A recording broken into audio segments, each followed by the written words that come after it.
ಈಗ ಲಕ್ಷದ್ವೀಪ್ ಮತ್ತು ಈ ಮಾಲ್ಡೀವ್ಸ್ ವಿಷಯಗಳು ಸ್ವಲ್ಪ ಎಲ್ಲ ಕಡೆ ವೈರಲ್ ಆಗಿದೆ. ಇನ್ನು ನೀವು ಕುಂದಾಪುರದವರು, ಸೊ ನೀವು ಬೀಚ್ಗಳ ನಡುವೆನೇ ಬೆಳೆದು ಬಂದಿರ್ತೀರಾ. ಸೊ ನಿಮ್ಮ ಊರಲ್ಲಿ ನಿಮಗೆ ಒಂದು ಫೇವ್ರೆಟ್ ಬೀಚ್ ಅಥವಾ ತುಂಬ ಇಷ್ಟಪಡುವಂಥ ಜಾಗ? ಮರವಂತೆ ಬೀಚ್. ಮರವಂತೆ ಬೀಚ್.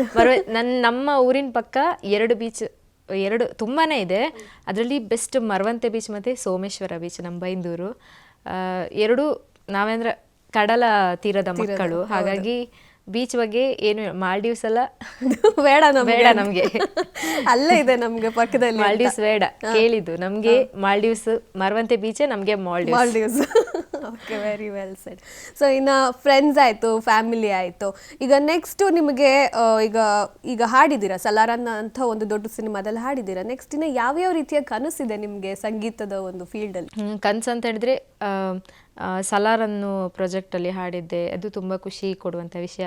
ಹಾಗೆ ಇನ್ನು ನೆಕ್ಸ್ಟ್ ಒಳ್ಳೊಳ್ಳೆ ಪ್ರಾಜೆಕ್ಟ್ ಸಿಗಲಿ ಅಂತ ಹೇಳಿ, ಹಾಡಬೇಕು ಅಂತೇಳಿ ಆಸೆ. ಹಾಗೆ ನನ್ನ ಫೇವ್ರೆಟ್ ಹೀರೋಗೆಲ್ಲ ಹಾಡಬೇಕಂತೇಳಿ ಆಸೆ. ಖಂಡಿತವಾಗ್ಲೂ ನನಗೆ ಇಂಥದ್ದೇ ಆಸೆ ಅಂತೆಲ್ಲ, ಮ್ಯೂಸಿಕಲ್ಲಿ ಎಂಥದೇ ಸಾಂಗ್ ಬಂದರೂ ನಾನು ಹಾಡ್ತೆ. ಹಾಗೆ ನನಗೆ ಮ್ಯೂಸಿಕ್ ಇನ್ನೂ ಸ್ವಲ್ಪ ನಾನು ಸ್ಟುಡಿಯೋ ಎಲ್ಲ ಮಾಡಿ ಆ ಥರ ಎಲ್ಲ ಮಾಡಬೇಕಂತ ಹೇಳಿ ಕನಸಿದೆ. ನೋಡ್ಬೇಕು ಮುಂದೊಂದು ದಿನ ಹೇಗಾಗುತ್ತೆ ಅಂತ. ಓಕೆ, ಇನ್ನು ಅಡುಗೆ ಅಷ್ಟು ಬರಲ್ಲ, ಓಕೆ ಬರುತ್ತೆ ಅಂತಂದ್ರಿ. ಬಟ್ ಯಾವ ಅಡುಗೆ ತಿನ್ನೋದಕ್ಕೆ ಇಷ್ಟ? ತಿನ್ನೋದಕ್ಕೆ ನಾನು ಆ್ಯಕ್ಚುಲಿ ಜಾಸ್ತಿ ಫುಡಿನಾ? Okay, nice. ನನಗೆ ಎಲ್ಲದೂ ಇಷ್ಟ ಆಗುತ್ತೆ ತಿನ್ನಲಿಕ್ಕೆ. ಅಂದರೆ ಯಾವ ಥರ ಸ್ಪೈಸಿ ಫುಡ್? ಸ್ಪೈಸಿ ಚಿಕನ್ ಅಂತ ಬಂದರೆ ಸ್ಪೈಸಿ ಇಷ್ಟ ಆಗುತ್ತೆ. ಆ್ಯಂಡ್ ಸ್ವೀಟ್ಸ್ ಇಷ್ಟ. ಸ್ವೀಟ್ಸ್ ಜಿಲೇಬಿ ಅದೆಲ್ಲ ಇಷ್ಟ ಆಗುತ್ತೆ. ಅಮ್ಮ ಮಾಡೋ ಯಾವ ಅಡುಗೆ ನಿಮಗೆ ತುಂಬ ಇಷ್ಟ? ಅಮ್ಮ ಮಾಡು ಒಣ ಮೀನು ಸಾರು ಇಷ್ಟ. ನನಗೆ ಈ ಬಾಯಲ್ಲಿ ನೀರು ಬರ್ತಾ ಇದೆ. Okay, fine. ಸೊ ಇನ್ನು ನಿಮ್ಮ ಲೈಫಲ್ಲಿ ಈ ಒಂದು ಜರ್ನಿನಲ್ಲಿ ರವಿ ಬಸ್ರು ಸರ್ ಅಫ್ಕೋರ್ಸ್ ನೀವು ಹೇಳಿದ್ರಿ ತುಂಬಾ ಗ್ರೇಟ್ಫುಲ್ ಇದ್ದೀನಿ ನಾನು ಅವರಿಗೆ ಅಂತ. ಅವ್ರನ್ನ ಹೊರತುಪಡಿಸಿ ಯಾರನ್ನಾದರೂ ತುಂಬ ನೆನಪು ಮಾಡ್ಕೊಳ್ಳೋದು, ತುಂಬ ಥ್ಯಾಂಕ್ ಯು ಹೇಳಬೇಕು ಅಂತಿದ್ರೆ ಯಾರಿಗೆ ಹೇಳ್ತೀರಿ? ನನ್ನ ಲೈಫಲ್ಲಿ ನನ್ನ ಸಿಂಗಿಂಗ್ ಜರ್ನಿಯಲ್ಲಿ ತುಂಬ ಜನ ನನಗೆ ಹೆಲ್ಪ್ ಮಾಡಿದ್ದಾರೆ. ನನಗೆ ಹೆಸರು ಕೆಲವ್ರದ್ದೆಲ್ಲ ನೆನಪಾಗ್ತಿಲ್ಲ. ಸೊ ಯಾರೆಲ್ಲ ನನಗೆ ಈ ಥ್ರೂ ಔಟ್ ಜರ್ನಿಯಲ್ಲಿ ನನಗೆ ಸಪೋರ್ಟ್ ಮಾಡಿದ್ದಾರೆ ಅವರಿಗೆಲ್ಲರಿಗೂ ಥ್ಯಾಂಕ್ಸ್ ಹೇಳಲಿಕ್ಕೆ ಇಷ್ಟಪಡ್ತೀನಿ.